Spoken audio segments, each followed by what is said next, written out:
This is Plant-Based Briefing, 3 numbers that make the case for shrimp welfare by McKay at faunalytics.org. And I'm your host, Marian Erickson. This is the Plant-Based Podcast where I curate and narrate with permission a variety of articles on plant-based and vegan living. And I'm pleased to have permission from Faunalytics to share their content. So now let's get to today's Plant-Based Briefing. 3 numbers that make the case for shrimp welfare by McKay at faunalytics.org. For decades, animal advocates have worked to advocate for farmed animals, but what if one of the most, if not the most, numerous farmed species on the planet has been overlooked?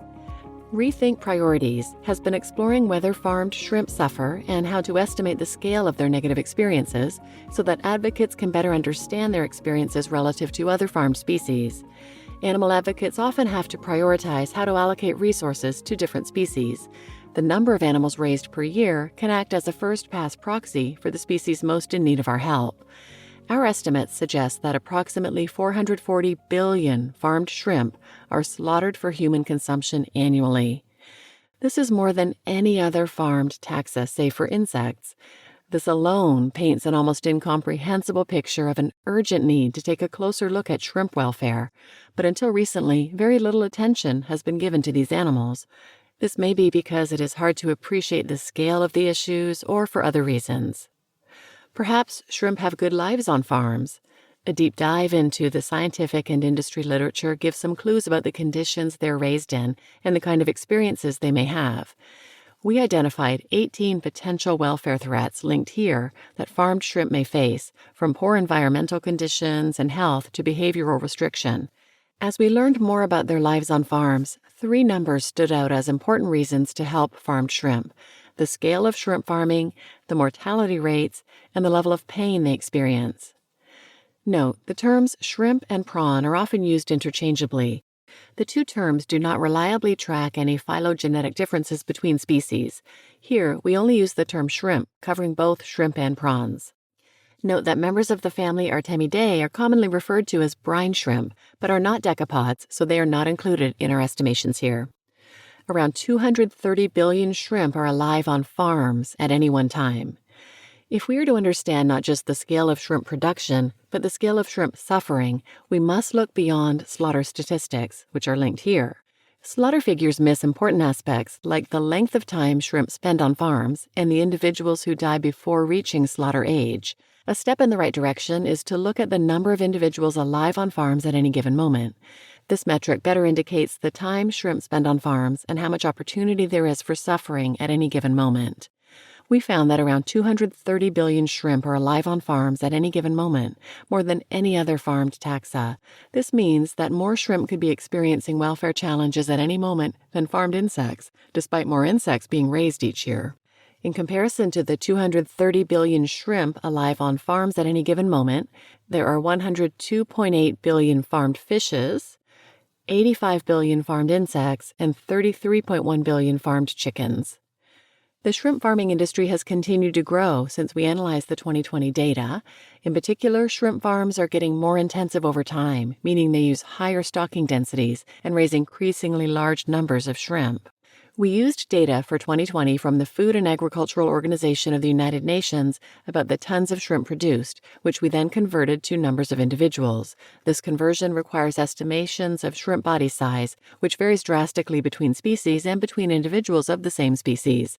There's therefore some uncertainty around our estimation. We think there's a 90% chance that the number is between 150 billion and 370 billion shrimp alive on farms at any time. 2 things are implied by the large number of farmed shrimp alive at any time. 1, the farming cycle is relatively long for shrimp, providing ample opportunity for negative experiences. And 2, the pre-slaughter mortality rates could be high. We next looked to quantify the latter.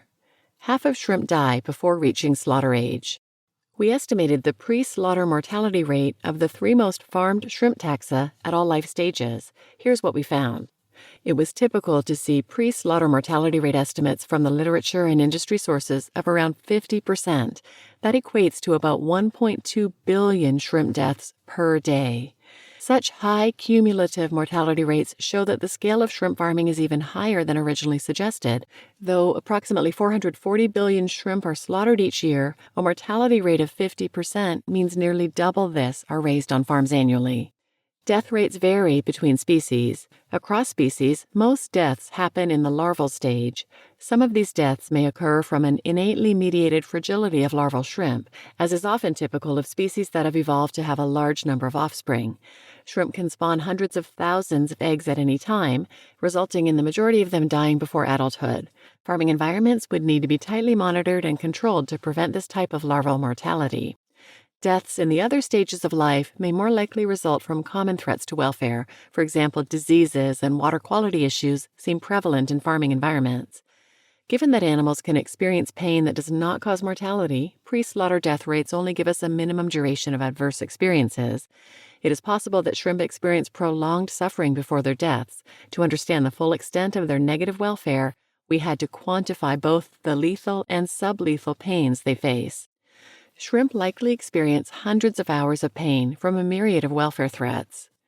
We identified 18 issues that may threaten farmed shrimp welfare. We then estimated the duration, intensity, and prevalence of pain caused by each. We used the Welfare Footprints Project's Pain Track method to do so.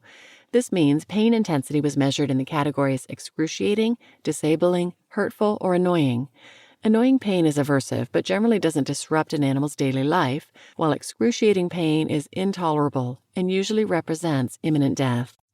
Using this method, we found that the average farmed shrimp experiences an average of 4,701 hours of pain during the main production stage, including several hours of severe, disabling, or excruciating pain. It's important to clarify that we weighted the total hours of pain for each threat by their prevalence. For example, slaughter is weighted by the proportion of shrimp who survive to slaughter age, and eye stalk ablation is weighted by the proportion of shrimp who are female broodstock.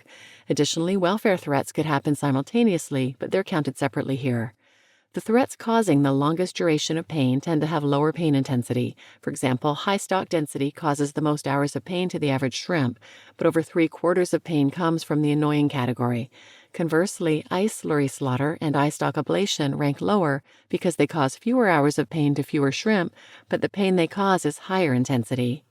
Even if the pain is prolonged, animals can still have positive experiences while enduring annoying or hurtful pain. Conversely, about 6 hours, or 0.13% of the total pain caused to the average shrimp, comes from the disabling or excruciating category. This means 6 hours of the average farmed shrimp life is inconsistent with any positive experiences.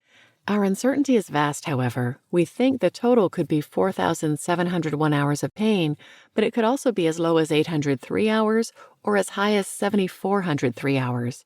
The culprit is a severe lack of welfare-focused information about farmed shrimp. Despite the scale and myriad welfare issues they face, farmed shrimp have not yet been brought fully into the realm of animal welfare science and animal advocacy. Researchers in Brazil have just recently outlined the first welfare standards for shrimp linked here, but a large gap in our understanding of shrimp biology and behavior remains. There's a great opportunity and an urgent need to incorporate one of the most numerous farmed species into our efforts to help animals. Takeaways.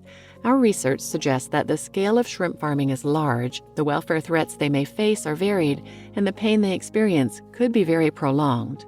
In summary, understanding the number of individuals alive at any time can provide more clues than slaughter statistics can about the time animals spend on farm and how many die pre-slaughter. In the case of farmed shrimp, approximately 230 billion are alive at any moment, more than any other single taxa.